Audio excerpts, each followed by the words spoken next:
PM Modi ने आज यानी रविवार को 11 राज्यों के धार्मिक और पर्यटन स्थलों को जोड़ने वाली 9 वंदे भारत ट्रेन को हरी झंडी दिखाई। पीएम मोदी ने वीडियो कॉन्फ्रेंस के जरिए हरी झंडी दिखाकर इन ट्रेनों को रवाना किया।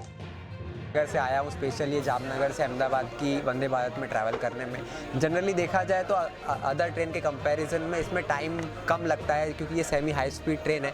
साथ साथ ये एक पूरा ट्रेन सेट है, इसके अंदर इंजन नहीं है, इंजन लेस ट्रेन है। अगर आपको रिवर्सल करना है, फॉरवर्ड डायरेक्शन में ट्रेन चलानी है तो दोनों कैब है हमारे पास, रिवर्सल के लिए पीछे का कैब और फॉरवर्ड के लिए आगे का कैब। तो अगर हम ट्रेन से इंजन डिटैच करते हैं तो उसमें टाइम जाता है, तो और क्रू का भी टाइम जाता है और पैसेंजर को टाइम ज़्यादा लगता है। लेकिन इसके अंदर ट्रेन सेट होने की वजह से आप एक ही ट्रैक पे खड़े खड़े आप ट्रेन को फॉरवर्ड और बैकवर्ड दोनों कर सकते हो। उससे टाइम बचेगा, सेमी हाई स्पीड है, फैसिलिटीज़ है, सेफ्टी है और कंफर्ट है, सभी एक चीज़ इस ट्रेन में मिलती है। और साथ साथ केटरिंग है और स्पेशली हैंडीकैप लोगों के लिए बहुत ध्यान रखा गया है। उनके लिए स्पेशल वॉशरूम्स बनाए गए, जैसे वो व्हील चेयर के साथ वो वॉशरूम में जा सकते हैं तो उनको कोई इशू ना हो। और स्पेशली उनके लिए अलग से सीट है, पीछे पूरा जगह दिया गया है। सीएम योगी आदित्यनाथ आज नोएडा के दौरे पर हैं। यहां सीएम योगी ने ग्रेटर नोएडा में बुद्ध इंटरनेशनल सर्किट में आयोजित हो रहे मोटे जेपी रेस देखने पहुंचे थे। प्रधानमंत्री जी के विजन को आगे बढ़ाते हुए उत्तर प्रदेश की अर्थव्यवस्था आज के दिन पर देश की सबसे अच्छी अर्थव्यवस्था में से एक है। और इसलिए मैं जितने भी यहाँ पर इस फील्ड में निवेश करने के उत्सुक जितने भी स्टेक होल्डर्स आए हैं, जितने भी इस फील्ड के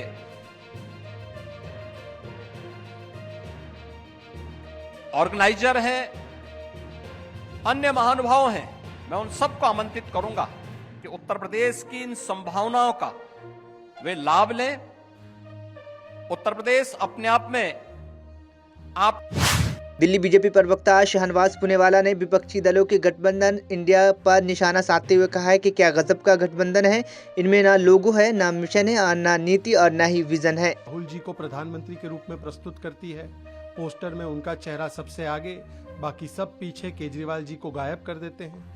केजरीवाल जी की पार्टी कहती है कि हमारे ही नेता प्रधानमंत्री बनेंगे, कहीं तृणमूल कांग्रेस के नेता कहते हैं कि दीदी ही प्रधानमंत्री बनेगी और आजकल जेडीयू के नेता भी इसी प्रकार की बातें कर रहे हैं। मतलब लोगों से लेकर लोगों के लिए क्या करना है ये बिल्कुल तय नहीं है, परंतु अपनी अपनी आकांक्षाओं को किस प्रकार से प्रकट करना है और किस प्रकार से हिंदू समाज को, सनातन धर्म को आक्रमण करना है, हमला करना है, केवल इसी पर कंसेंसस है।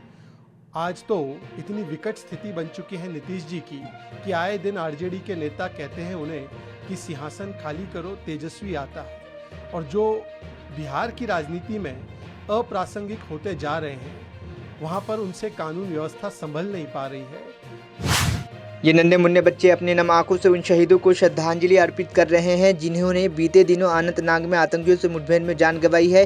शहीदों को श्रद्धांजलि अर्पित करने के लिए भारतीय सेना और स्वयंसेवी संस्था के सहयोग से इस म्यूजिकल कार्यक्रम का आयोजित किया गया था, जिसमें बड़ी संख्या में युवाओं ने भाग लिया और अपनी प्रतिभा का प्रदर्शन किया। आज के प्रोग्राम का एक खास मोटिव है, वो ये है, रिसेंटली हमारी वैली में कुछ हमारे कार्यकर्ता शहीद हो गए, तो उनकी शहादत के लिए हम ज़्यादा कुछ तो नहीं कर सकते, लेकिन इतना ज़रूर कर सकते हैं, एक छोटा सा म्यूज़िकल इवेंट उनकी श्रद्धांजलि के लिए कर रहे हैं। तो यही आज के प्रोग्राम का मेन मोटिव है। तो ऐसे प्रोग्राम्स हम करते रहते हैं, तो मोटिव ये रहता है कि जो यहाँ की यंग जनरेशन है, यंग यूथ है, उनको एक प्लेटफॉर्म मिले और उनको एक रियल ट्रैक मिले ताकि वो किसी रॉन्ग ट्रैक पे ना जाए। सारे नौजवान इकट्ठे हुए हैं उनको श्रद्धांजलि देने के लिए। आज यहाँ पे जो मैंने एक्सपेक्ट किया था उस एक्सपेक्टेशन से भी ज़्यादा यहाँ पे नौजवान आए हुए हैं हमारे जवानों की श्रद्धांजलि के लिए।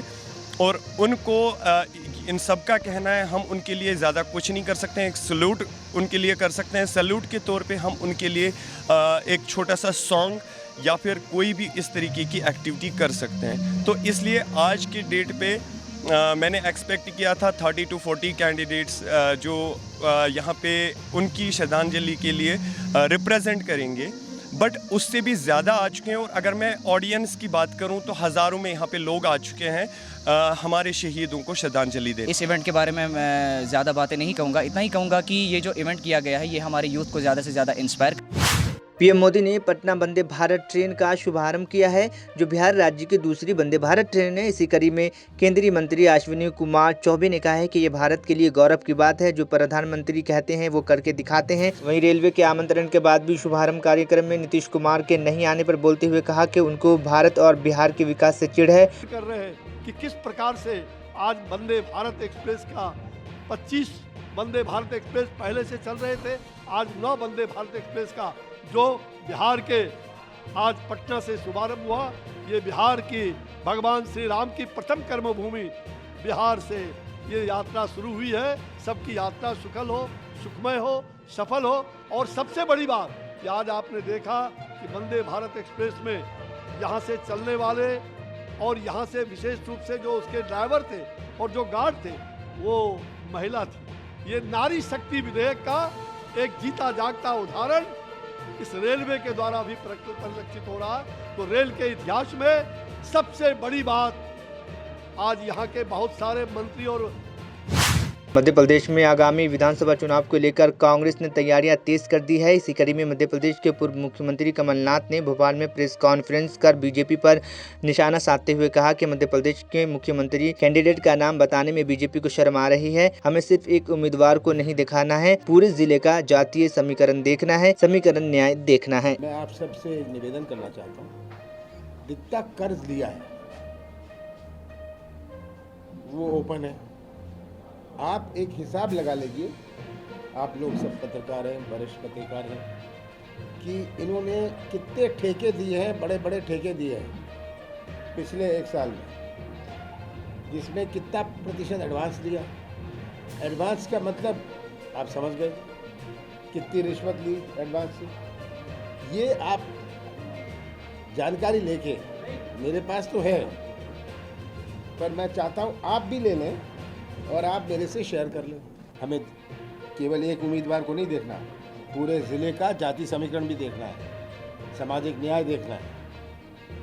तो ये इतनी आसान चीज़ नहीं है। कोई अगर आप सबसे बेस्ट कैंडिडेट हैं एक क्षेत्र में, पर जब आपको आज पीएम नरेंद्र मोदी का मन की बात का कार्यक्रम हुआ, जिसमें उन्होंने चंद्रयान 3 और G20 जैसे अहम मुद्दों पर बात की। इस पर बीजेपी नेता रवि किशन ने अपनी प्रतिक्रिया दी है। जानके कि अब उनकी आवाज़ भी लोकसभा दिल्ली में, जो सबसे बड़ी पंचायत है, सबसे बड़ा एक लोकतंत्र का मंदिर है, वहाँ पर 180 से ज़्यादा संख्याओं में होगा।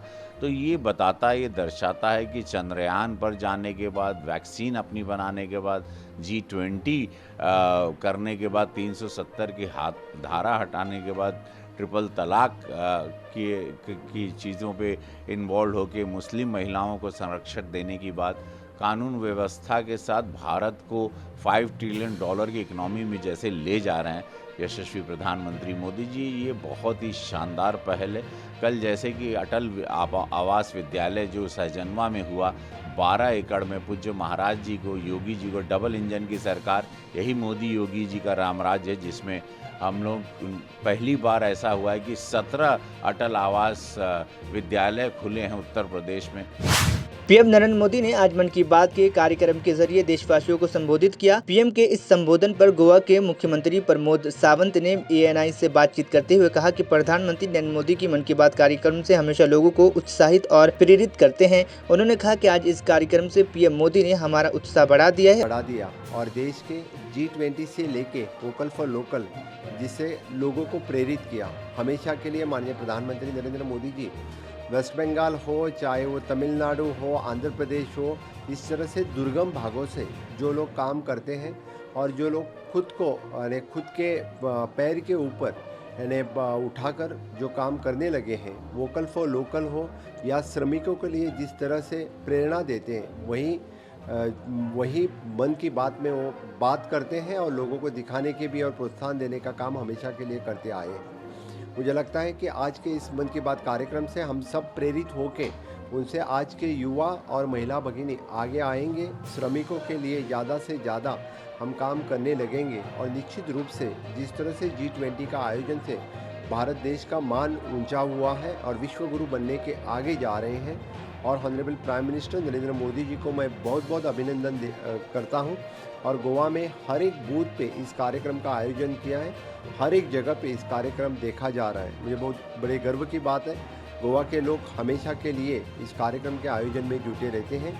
माननीय प्रधानमंत्री नरेंद्र मोदी जी ने 2 अक्टूबर का संसद में बीजेपी सांसद रमेश बिदौरी के अमर्यादित बयान पर सियासी घमासान जारी है। इस पर सपा नेता मुकुल नगर ने कहा है कि संसद में ऐसी भाषा का प्रयोग करना मेरे हिसाब से हम सब के लिए शर्म की बात है। एक बहुत बड़ी रैली करके आया हूँ तो एक मैसेज गया पूरे संसार में कि जम्मू कश्मीर के बारे में जैसे लोग कह रहे हैं ऐसी हालात है नहीं, तो हम सारे सांसदों को और देश के सब राजनीतिक पदों पे जो लोग हैं उन्हें ध्यान रखना चाहिए कि हमारे देश की छवि दूसरे देशों में कैसे अच्छी हो। और ये इतने ऐसी भाषा का आगे उतरते हुए कि ऐसी भाषा का प्रयोग कर रहे हैं, मेरे हिसाब से हम सब के लिए ये बहुत ही शर्म की बात है। संसद या नेशनल टेलीविज़न एक हरियाणा नहीं है, पूरा वर्ल्ड है और देश की संसद सबकी है, तो उसमें शिवसेना यूबीटी की नेता प्रियंका चतुर्वेदी ने बीजेपी पर निशाना साधते हुए कहा है कि बीजेपी जिस तरह से रमेश बिदौरी को कवर अप फायर दे रही है, स्पीकर ने वार्निंग दी है। इस मामले में इन्वेस्टिगेशन होनी चाहिए, जो नोटिस दिया गया है इस पर कार्रवाई होनी चाहिए। ऐसे लोगों पर कार्रवाई हो जिन्होंने नए संसद भवन में नया भाषा का इस्तेमाल किया है। इन्वेस्टिगेशन हो,